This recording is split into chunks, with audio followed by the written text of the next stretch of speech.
Perseteruan dagang antara China dan Kanada semakin panas. Kanada disinyalir tengah bersiap untuk mengenakan tarif tambahan pada lebih banyak produk China termasuk baterai, semikonduktor, dan mineral penting terlepas dari permintaan konsultasi dari Beijing di Organisasi Perdagangan Dunia atau WTO. Pengamat China mengecam langkah beresiko Kanada yang mengikuti jejak Amerika Serikat AS dengan mengatakan hal itu menunjukkan bahwa kebijakan perdagangannya semakin tidak bersahabat. Eskalasi ketegangan ekonomi antara Ottawa dengan ekonomi terbesar kedua di dunia itu kemungkinan akan menimbulkan tindakan balasan dari China. Media Kanada, The Globe and Mail melaporkan bahwa Menteri Keuangan Kanada, Chrystia Freeland mengatakan bahwa periode konsultasi yang diperlukan untuk mengenakan tarif pada lebih banyak barang energi bersih yang berasal dari China akan dimulai pada hari yang sama. Menurut laporan tersebut, Freeland mengatakan sekarang tinjauan undang-undang tarif bea cukai selama 30 hari akan mulai mempelajari perlunya tarif pada baterai, suku cadang baterai, semikonduktor, mineral dan logam penting, serta produk tenaga surya. Kementerian Perdagangan China, MOFCOM, mengecam tindakan Kanada yang dinilai secara membabi buta mengikuti negara tertentu untuk mengambil tindakan penindasan sepihak terhadap China. Hal itu menghambat kerjasama ekonomi dan perdagangan normal antara perusahaan China dan Kanada, berdampak buruk pada hubungan ekonomi dan perdagangan bilateral, dan secara serius merusak sistem ekonomi global dan aturan perdagangan.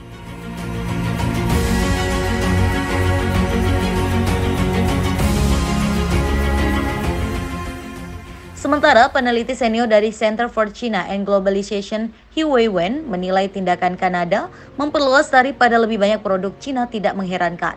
Dia menilai Kanada mengikuti jejak AS melarang produk energi baru China sambil membangun rantai industri dan pasokan baru yang mengecualikan negara itu dengan alasan keamanan nasional. Ia memproyeksikan bahwa Kanada akan mengenakan tarif tambahan pada barang-barang China termasuk baterai, semikonduktor, dan mineral penting setelah peninjauan 30 hari, meskipun tarif pajak mungkin sedikit disesuaikan. Kanada baru-baru ini mengumumkan tarif tambahan 100% pada kendaraan listrik EV China dan tarif 25% pada baja dan aluminium yang berlaku mulai 1 Oktober. China telah mengajukan permintaan konsultasi kepada Kanada di WTO mengenai rencana tersebut.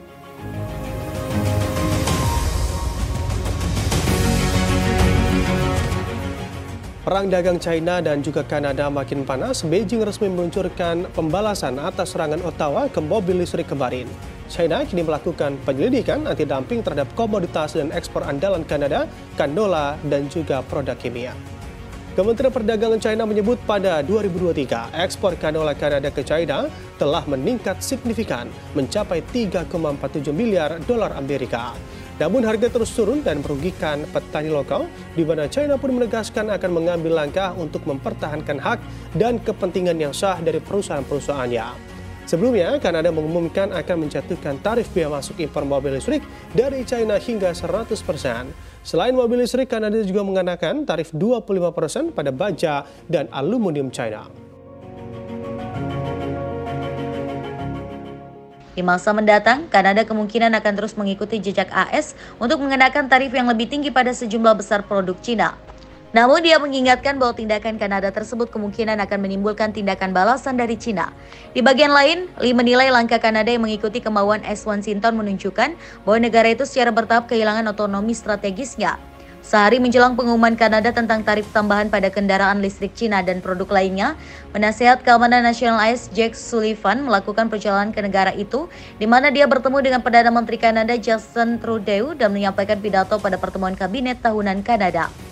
Sullivan sebelumnya mengatakan bahwa AS berharap bahwa Kanada dan sekutu-sekutunya yang lain akan mengambil pendekatan terkoordinasi untuk menghentikan penjualan kendaraan listrik China.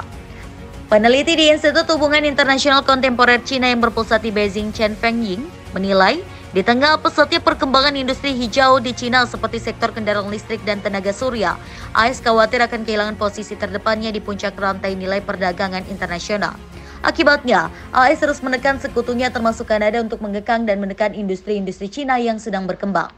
Lee memperingatkan bahwa langkah Kanada untuk mempolitisasi isu-isu perdagangan akan menjadi bumerang karena konsumen di negara itu harus membayar harganya dengan cara yang sama seperti yang telah dibayarkan konsumen AS setelah negara adidaya itu mengenakan tarif yang lebih tinggi pada produk-produk Cina beberapa tahun yang lalu.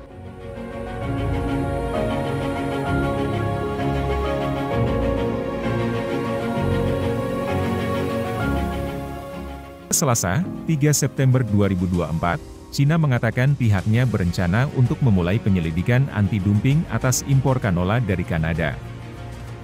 Langkah ini diambil setelah Ottawa bergerak untuk mengenakan tarif pada kendaraan listrik China. Reuters memberitakan, Menteri Pertanian Kanada Lawrence Macaulay mengatakan langkah itu sangat memprihatinkan. Dalam sebuah unggahan di jaringan media sosial X, dia mengatakan, Ottawa mengikuti kasus tersebut dengan saksama dan akan membela serta mendukung sektor pertanian. Kanada, mengikuti jejak Amerika Serikat dan Uni Eropa, mengumumkan pemberlakuan tarif 100% atas impor kendaraan listrik Cina dan tarif 25% atas impor baja dan aluminium dari Cina pada pekan lalu.